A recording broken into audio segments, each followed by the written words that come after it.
आपण बघत आहात आपल्या हक्काचं वायस न्यूज। युवा सेना उपजिल्हा प्रमुखाचा मंत्र्याला इशारा। उपजिल्हा प्रमुख का झाला जीवावर उदार? ज्यांच्याकडे हप्ते येतात त्या अधिकाऱ्यांच्या मुखसंमतीने असेल माझ्या जीवाला धोका आहे, परंतु मी जीवावर उदार झालेला आहे। अनेक जीव गेल्यापेक्षा माझा एकट्याचा जीव गेला तर चालेल, मला ते मान्य आहे, परंतु मी कुठल्याही परिस्थितीमध्ये माघारी हटणार नाही। मी संतोष पाटील उदेकर, माजी सरपंच इसरूळ, युवा सेना उपजिल्हा प्रमुख, गेल्या अनेक दिवसापासून खडकपूर्ण जलाशयातून जो रेतीचा अवैध बोटीद्वारे अवैध रेती उपसा जो सातत्यानं चालू आहे, अनेक दिवसापासून नाही अनेक महिन्यापासून वर्षापासून तो सातत्यानं सुरू आहे। आणि त्या अवैध रेती संदर्भात मी अनेकदा प्रशासनाच्या लक्षात आणून दिलं, निवेदनं दिले, विनंत्या केल्या, अर्ज केले।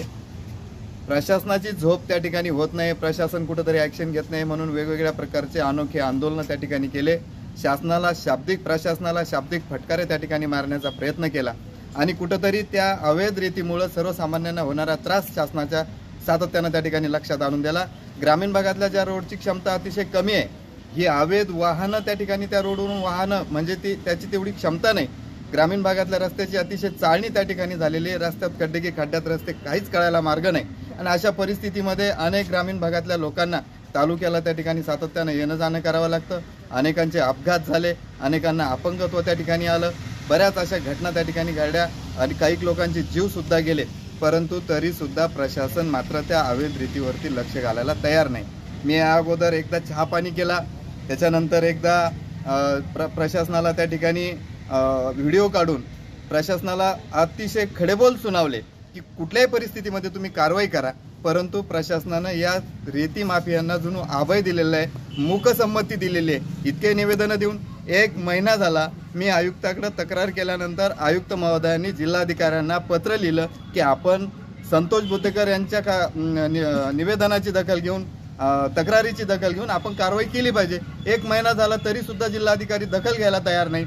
नेमकं हे चाललं काय? सिंदखेड राज्याचे एसडीओ त्यांना हे माहीत नाही का दिवसा ढवळ्यात इथं जर 10-10, 12-12 बोटी जर खडकपूर्णा प्रकल्पामध्ये दिवसा ढवळ्या चालत असतील, उघड चालत असतील, त्या देवघराच्या महसूलचे अनेक कर्मचारी आहेत ज्यांचे माझ्याकडे पुरावे आहेत की त्यांच्या समक्ष गाड्या चालतात, घेऊन देऊन कशा पद्धतीनं ते गाड्या चालवतात, रेती माफियांशी त्यांचे कसे हसत खेळत संबंध आहेत, या सगळ्या गोष्टीचे माझ्याकडे पुरावे आहेत। आणि त्या अनुषंगानं मी ठामपणे सांगतोय की हे प्रशासन, हे महसूल प्रशासन हे माझ्या तक्रारीकडे दखल देत नाही। याचं कारण हे रेती माफियांशी मिलीभगत आहेत आणि त्यामुळे हे कुठल्याही प्रकारचं लक्ष त्या रेती माफियाकडे द्यायला तयार नाही। आम्हा गावगाड्यातल्या ग्रामीण भागातल्या माणसांना त्या ठिकाणी जगणं हराम झालेलं आहे। त्या क्षमता नसल्या रोडवरून जर 80-90 टिप्पर जर रात्रंदिवस त्या ठिकाणी अतिशय सुसाट वेगानं वाहत असतील तर आम्ही जगायचं कसं, आम्ही तालुक्याला यायचं कसं? आणि जर प्रशासन लक्ष घालत नसेल तर कुठेतरी कुंपण शेत खात आहे।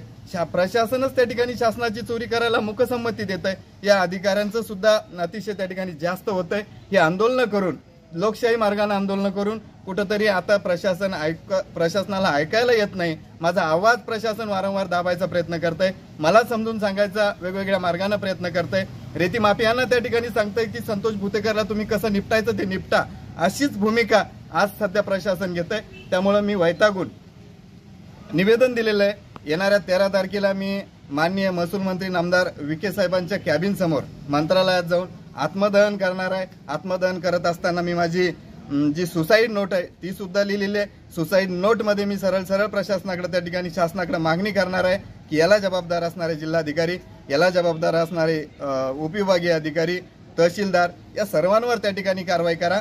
आतापर्यंत जो काय रेतीचा अवैध उपसा झाला त्याचे सुद्धा यांच्याकडून भरणा करून घ्या, यांच्यावर कारवाई करून। जे बोटीवाले आहेत, खुलेआम त्या ठिकाणी बोटी चालवत आहेत, त्यांच्यावरती त्यांच्या सातबाऱ्यावरती बोजे चढवा, त्यांच्यावरती कारवाई करा, त्यांच्या बोटी त्या ठिकाणी कायमच्या नेस्तनाबूत करा।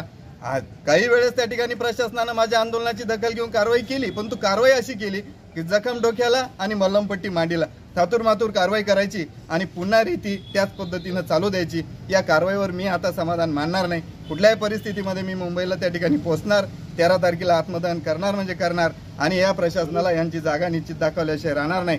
जोपर्यंत त्या बोटीच्या, त्या धरणातल्या बोटी त्या ठिकाणी नेस्तनाबूत होत नाही, कायमचं त्या ठिकाणी त्यांचं सर्जिकल स्ट्राईक जोपर्यंत होत नाही तोपर्यंत माझ्या जीवाला धोका आहे, मला माहित आहे। रेतीमाफियांकडून असेल, अजून काही ज्यांच्याकडे हप्ते येतात त्या अधिकाऱ्यांच्या मुखसंमतीनं असेल, माझ्या जीवाला धोका आहे, परंतु मी जीवावर उधार झालेला आहे. अनेक जीव गेल्यापेक्षा माझा एकट्याचा जीव गेला तर चालेल, मला ते मान्य आहे, परंतु मी कुठल्याही परिस्थितीमध्ये माघारी हटणार नाही. या क्षणापासून मी निर्णय घेतलेला आहे की मी मुंबईला पोहोचणार, आत्मदहन करणार आणि महसूलची जागा त्या ठिकाणी निश्चितपणे दाखवणार. आपल्या हक्काचं वायस न्यूज चॅनल जर आपण सबस्क्राईब केलं नसेल तर आजच सबस्क्राईब करा आणि हो, बेलचं बटन देखील दाबण्यास विसरू नका.